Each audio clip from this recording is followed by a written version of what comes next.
There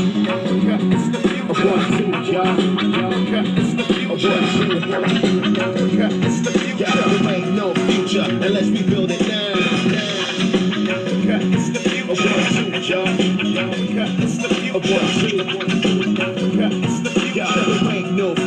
Unless we build it now. United States, Africa, we salute ya. A new state of mind, I introduce ya. Close your eyes and visualize the rise of a new paradigm. Solar powered skyscrapers. Welcome to the Africa Must Unite podcast, a podcast dedicated to inspiring African people worldwide to rise up, organize, and struggle for Pan-Africanism, a unified, liberated, socialist Africa, the only permanent solution to the exploitation and oppression of African people, no matter where they happen to be born or happen to live in the world. Now please, welcome the hosts of Africa Must Unite. Africa's future is now, so get ready.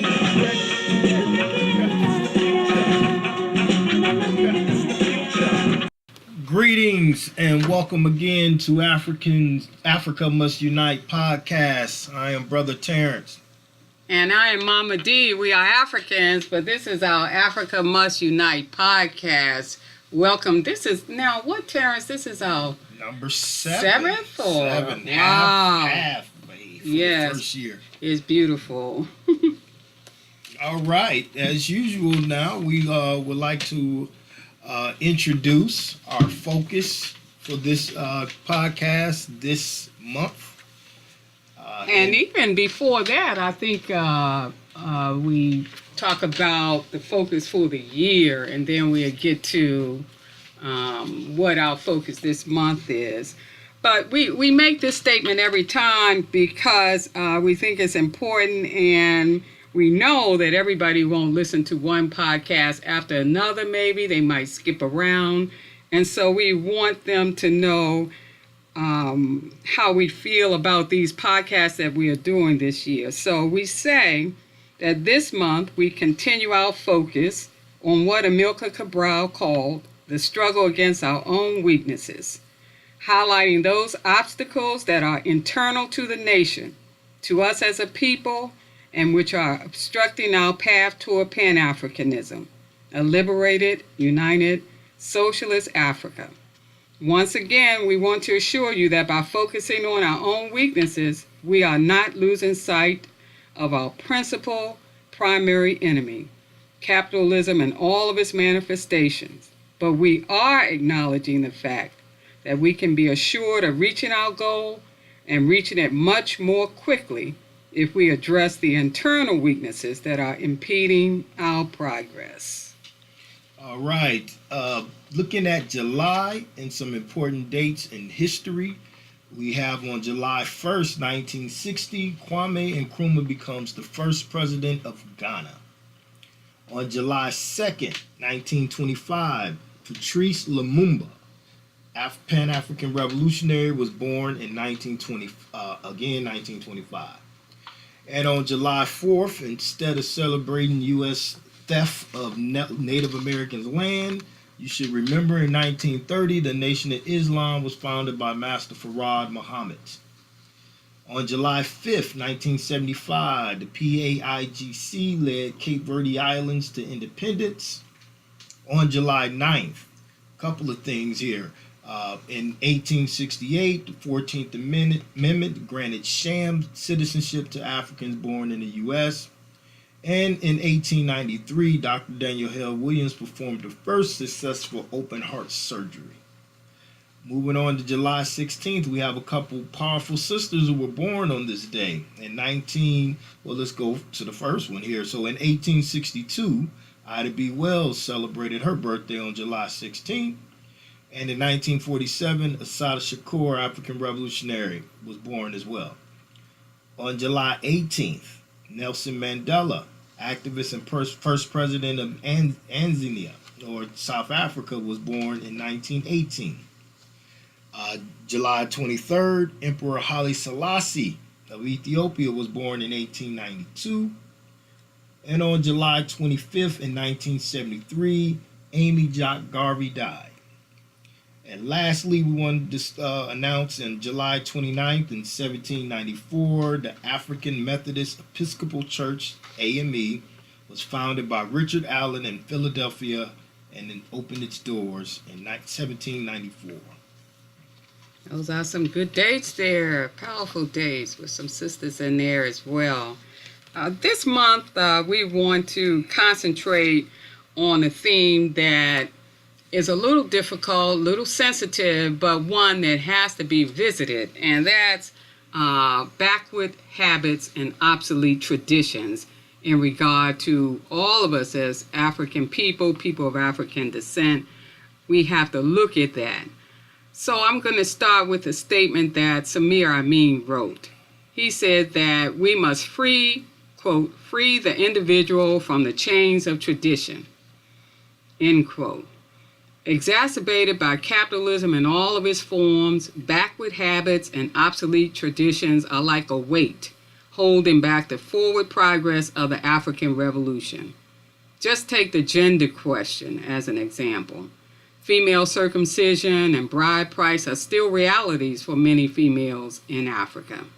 And despite her full-time employment, the African woman worldwide has a subordinate role in relationships, in the household, in the society, in our quest for Pan-Africanism.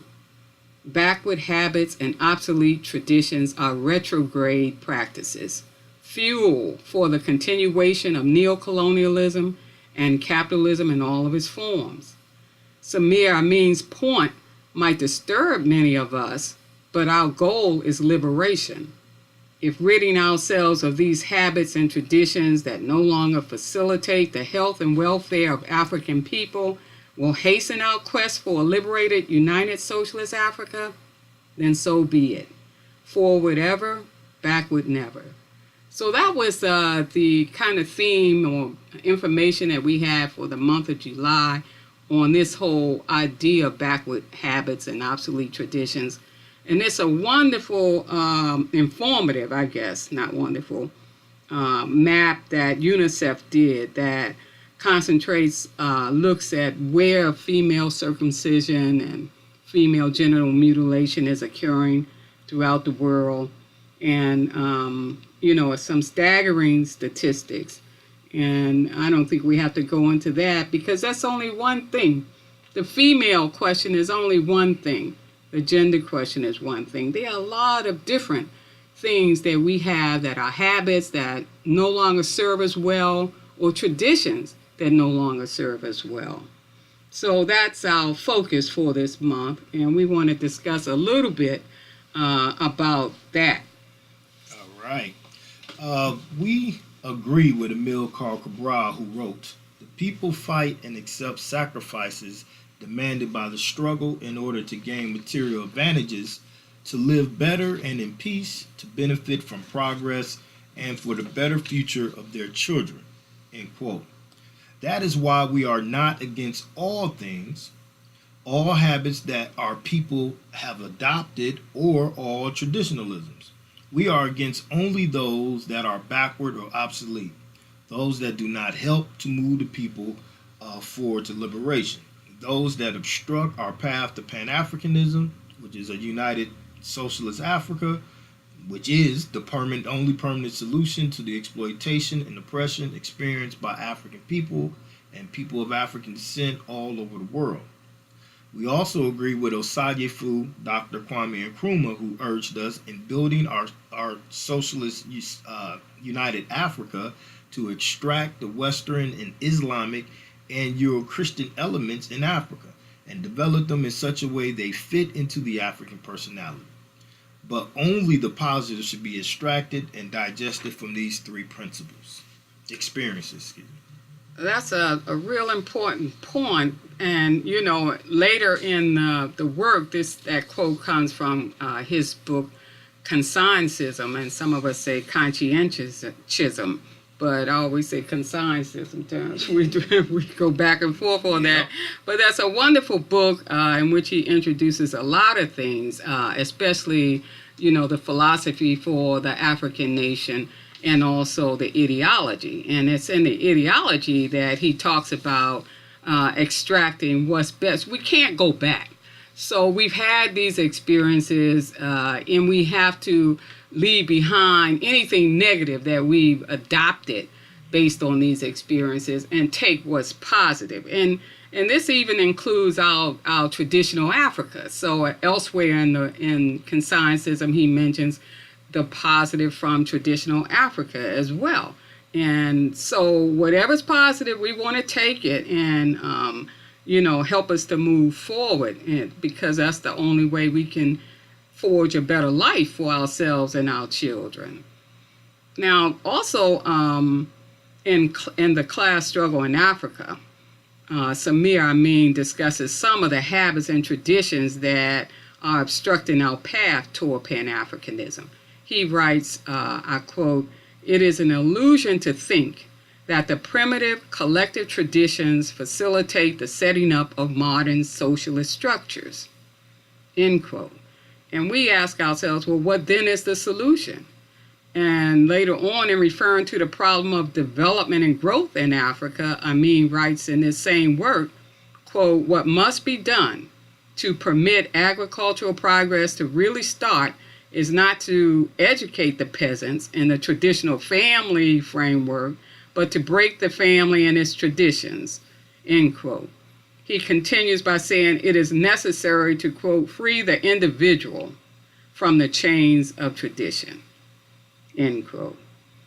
And recognizing that some traditionalisms handicap us, he writes that today the human beings of Africa are benefiting from new knowledge, new methods which permit the escape from cruel domination of nature, end quote. In other words, he writes that the transmission of and the complete respect for tradition have become an obstacle to renewal. And he's not, again, saying all traditionalisms. He just means just the unquestionable support of things that we used to do thousands of years ago. We can't just embrace unquestioning these things. We have to question, well, is it positive? Does it help us move forward? Is it good for our survival? And those are the things that he's talking about. And he uses the example of age classes as a case in point. At one point in the class struggle in Africa, he writes, I quote, "Certainly the authority that surrounds the group of old men, justified historically by the necessity of transmitting the experience of the past generations, which alone permits survival, can become, in a certain sense, an obstacle to progress." Thus, he concludes that the authority of old men today is no longer justified. And there's another point that he makes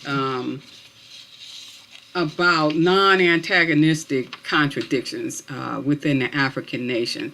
And we always talk about antagonistic, non-antagonistic, and you see it in progressive historical works and revolutionary works terms, and that antagonistic just means you're dealing with your enemy, capitalism in all of its forms. Non-antagonistic means you have some struggle inside your nation, but your people are not your enemy. These are just struggles that you have in order to see what's the clear path forward. So non-antagonistic contradictions within the African nation are ones that are not dealing with the enemy. So he says there are some age groups that can, quote, "can and should be surmounted by education and the destruction of the traditional family structure." And once again, he's not referring to family structure in general, but to the traditional African village family structure that was based on a hierarchy, which, for example, gave leadership authority to the group of old men. And he says sometimes that or might have to go or should go. And, I was reading, Terrence, we were studying Miles on contradictions. Okay. And he writes that contradiction exists in the process of development of all things.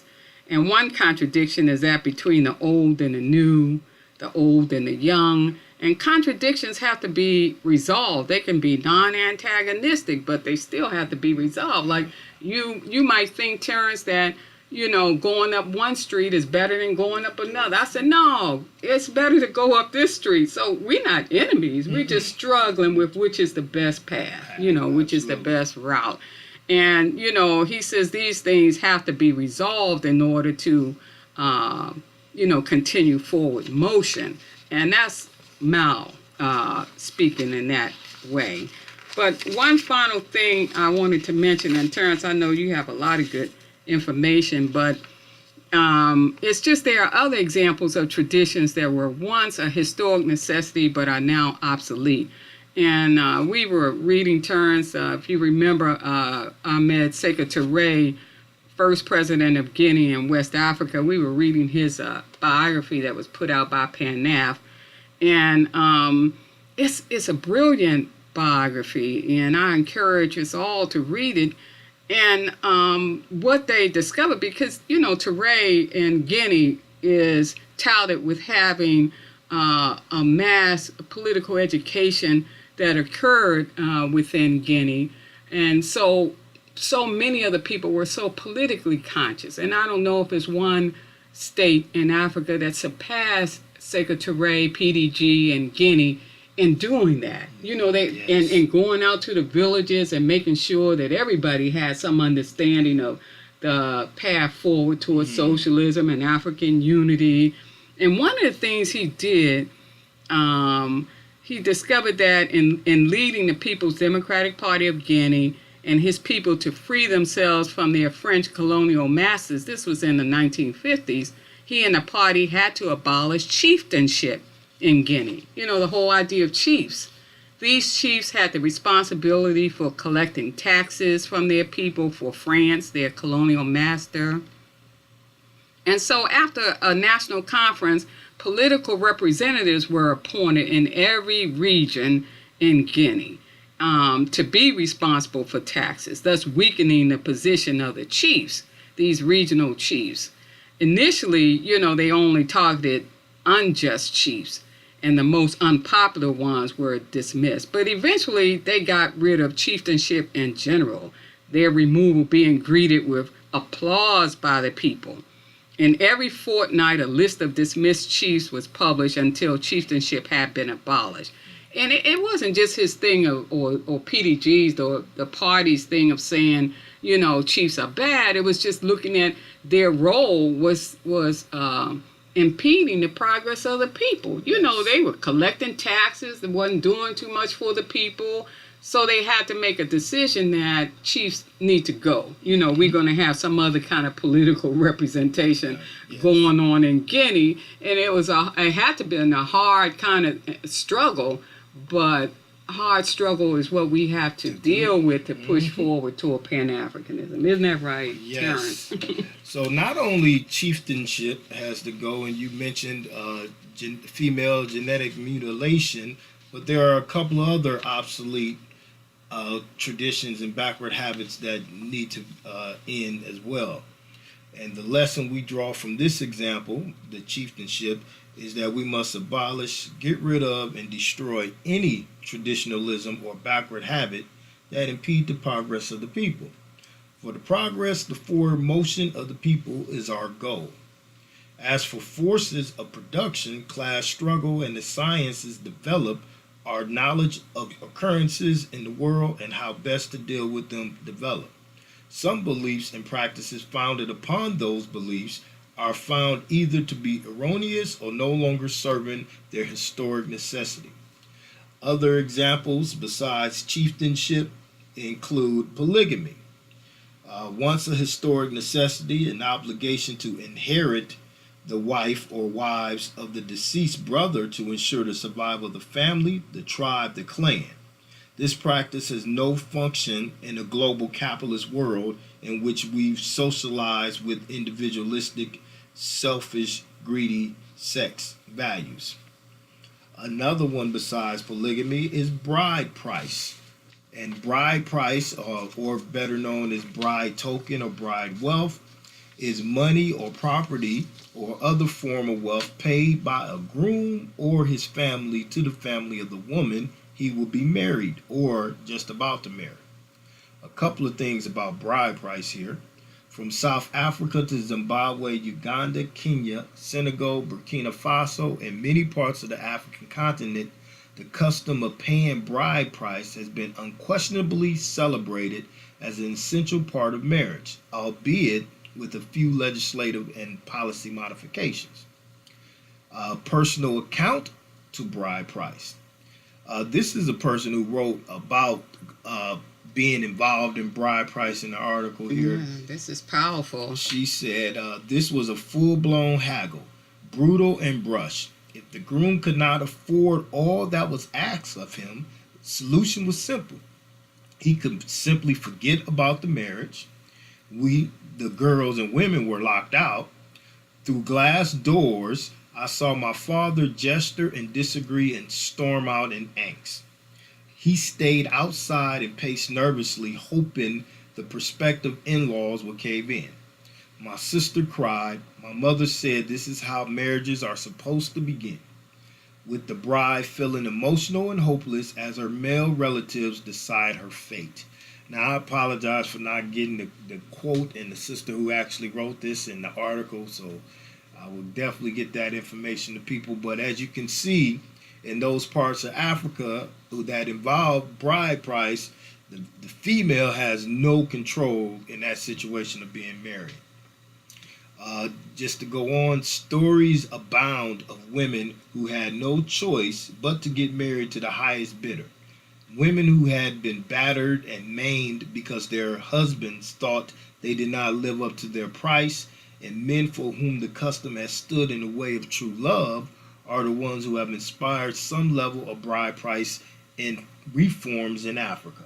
And you know, Terrence, I hate to just say that, pause and interrupt you for a minute, but we were at home in Africa not too long ago, and a brother who was our tour guide began to tell us the story about how he got married, and the fact that first his family had chosen some while ago a person for him to marry.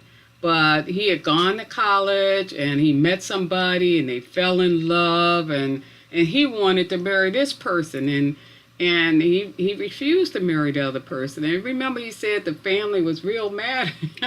Stopped talking to him for a while and everything. Wow. So this whole idea of choosing somebody for you and that sort of thing. It's serious. It's very serious. And we've been concentrating on Africa, but we can come out in throughout the African world and talk about some other backwards habits, can't we? Absolutely. So those of us closer to and near the capitalist hub we call the United Snakes of America, there are examples of backwards traditions here. Probably more commonly known as the patriotic model, this whole head of the household type of reality where you're raised where you see women cook, clean, and take care of the kids as if that was their primary responsibility and not the males.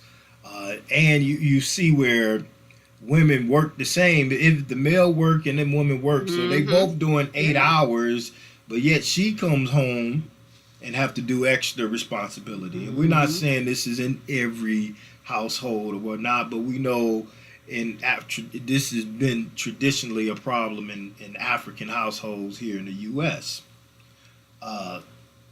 And you know, it's a thing where once, you know, and not too long ago, it was even a thing where the female was still fixing the food and sitting it on the table in front of the man, and the man get up from the table and leave his plate there. You know, that kind of, my daddy did it for one thing, and that's, you know, when I was growing up, his food had, but I've seen it in modern day times too, and can I just say something about that topic? I mean, because we want to discuss some things that we've experienced personally in regards to backwards habits. And that one right there, Mama D, is definite. And it's not just, this could happen. If I had a barbecue or cookout tomorrow, I will see these type of incidents where it's time to eat and the men are still sitting down, and the women would make the plates. At least in my family, plates were made for men first, then kids, and then the women were eating.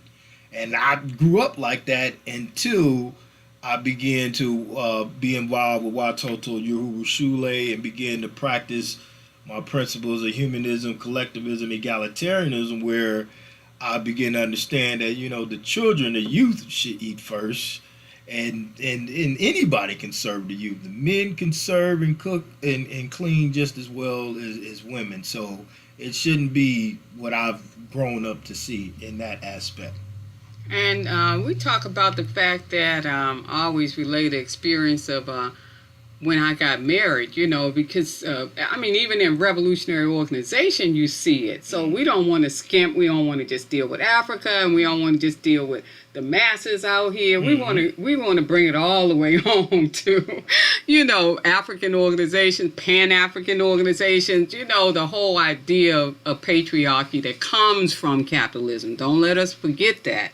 That is where it emanates from in all of its forms. So even in its embryo form early on at home in Africa, it's still when class systems develop, you began to see, the eminent position of men. And one of the things that I remember in thinking about the kind of husband I like, and really set my goal for the person who was going to become my husband, because I saw how he practiced. Because we were talking revolutionary organization about humanism, like you said, collectivism, egalitarianism, but when it came to clean up after a meeting, you see, it would be the women in the kitchen cleaning up, cooking and then cleaning up, and the men would be sitting around in the living room or something, sometimes trying to talk to a pretty sister or something like that. But my husband would be a person who would be in the kitchen helping to sweep up and wash the pots and that sort of thing. And, that made an impression on me because, sisters got to get to the point where they say, you got to walk the walk and not just talk the talk. I don't want to hear you talking humanism and all those principles, and then I see you out here and I see what you're doing, So, there are a lot of examples of backwards habits, and even when we look at ourselves individually, I think about some things I want to stop. Some things that I've gotten in the habit of. Some things are good, like exercise. You need to be in a habit, right? To have a routine and do your exercise to stay healthy. But some things, sometimes you talk to people about the way they eat and they say, oh, we always ate this way. But, we ate a certain way because we worked a certain way. We were picking cotton, sharecrop. We had to have a lot of carbohydrates, fat.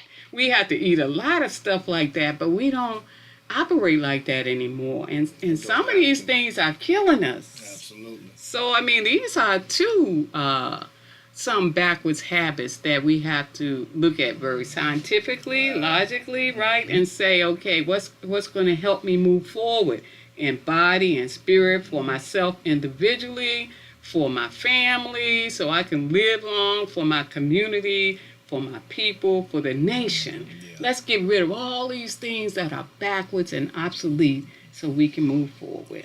And I would also add celebrating these holidays that have been customary in African families that no longer just need to be celebrated. And of course, Thanksgiving comes to mind, and, we celebrating I understand, and this is me personally, that you want to come together with family. And family can come together and have a good time without coming together on these holidays per se. So that's a real good Thanksgiving, the Christmas, the history there is there. Halloween, for crying out loud, again at Watoto Uhuru Shule, our weekend school. When it's that time of that holiday, instead of having our Watotos, our children come in goblins and goons and any other crazy stuff, we ask them to dress up as one of their ancestors that fought for their people. So again, that's something you can do in contrast to the Halloween, and of course 4th of July or July. Yeah. People, we gotta stop. And I grew up with these firecrackers, but this is, to me, it has become my worst holiday the 4th of July. Just the mere thought of this country in particular, and the history of this country, and the present, for crying out loud, and the celebration. I mean, kid was just shot by the cops the day before, and we still out there popping and celebrating. Firecrackers and wearing red, white, and blue. That was gonna say wearing red, white, and blue. But used to be we would talk to, and one of our party members always takes the time to review Frederick Douglass' 4th of July speech. We call it the 4th of July speech, yes. But it said, what do I have to celebrate? I wish I had it in front of me, but that's a beautiful, beautiful speech because he had a platform. Oh, yeah. And any of us, like this podcast, any of us who have a platform, we have to say, are we going to work and say and speak on behalf of our people, or are we going to be an opportunist and let the capitalist see that we're going to kiss their butt? And then we get a better position and better pay, like we were just talking about last month with them Uncle Tom leaders, And Frederick Douglass took that platform and said, what do I have to celebrate? And he was free, but he said, my people are enslaved. What? The 4th of July is to American slaves. Yes, yes. I send a caption of that out every 4th of July. I send that out to people. It's that part of that speech. Yes. So this has been a good one, backwards habits. Let's get rid of them. Yep. Obsolete traditions. Let's get rid of anything that's impeding our progress toward our complete permanent liberation, which is Pan-Africanism, an African socialist states, a united Africa under socialism. Yes. Get rid of them. As we get ready to close this out, we want to definitely tell you to tune in. Again, you can always find Africa Must Unite podcast. We got it up on iTunes and SoundCloud, and YouTube is in progress here, and as well as the website. So you can always check www.prsponline.org to click on and hear the latest of our podcasts. Yes, and remember, organization is the key. Join us or some other Pan-African Revolutionary Socialist Party. Yes. And we forgot one thing, and that's the truths we stand by. But we can do that, and we can do it real quickly. Because we don't want to leave you with saying, well, what is your organization, Pan-African Revolutionary Socialist Party, about? And that's why we want to say, give you at least 10 points of that can describe us. And the number one is, we are an African people. Number 2, Africa is our homeland. Number 3, our objective is Pan-Africanism, a liberated, unified, and socialist Africa. Number 4, this objective, Pan-Africanism, will mean permanent liberation for all African people, no matter where they happen to be born or live in the world. And number 5, socialism is the economic system to build. It will mean that the wealth produced will be used for all of the people, not just 1% of the people. Number 6, our enemy is capitalism in all of its forms, which is slavery, neo-colonialism, colonialism, and it must be destroyed, and globalization as well. Yes, global capitalism for sure. And number 7, our ideology is Nkrumahism. Using our own history and culture, it points the way to our liberation. Number 8, organization is the key. It is the way in which we achieve our objective. Remember, sticks in the bundle are unbreakable.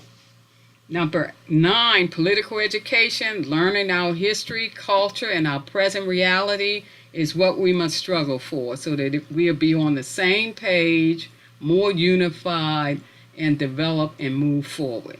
And finally, number 10, meanwhile, each of us must embrace our traditional African principles 1, humanism, treat people the way they would like to be treated. 2, collectivism, work in a group for the benefit of all. And 3, egalitarianism, give each person, whether male, female, elder, young, or disabled, each an equal opportunity to develop his and her fullest. And Terrence, I know we're going to end with this beautiful song, but one thing I want to say is these 3 principles are 3 traditional African principles. These are 3 traditionalism which we are bringing forward, There you right? go, absolutely. We're not trying to say let's get rid of everything now. No. What's positive? And that's positive. No matter what religion, these principles transcend, and you can definitely use them. That's right. So, as we get ready to close out, again, people remember, organization is key. Join us or some other Pan-African Revolutionary Socialist Party that is out there. Yo, can't nobody do it for us. We gotta do it. Who got the fire? I'm bringing the lighter fluid. The system is sinking, and they're trying to tie you to it. They're trying to squeeze the truth out of lie, and you stupid. And it was founded on blood, tears, and bondage. Free labor, rape, murder, and carnage. If everybody would be totally honest, we could resolve this issue, move beyond this. Return the resource to its owners. This is indigenous land, but who's homeless? I'd rather sovereign ancestor offering colonial mentality in the coffin. If you study science, you call it capitalism. The majority of people would miss it, not even listen. It's on us to turn it right side up. That's righteous, not mean right and just. Go ahead and stand up. Every shade of red blood. When landslides, river and mud. And every fight gets better with love. Go ahead and stand up. Pull back your hair. Show that lovely face, 'cause baby,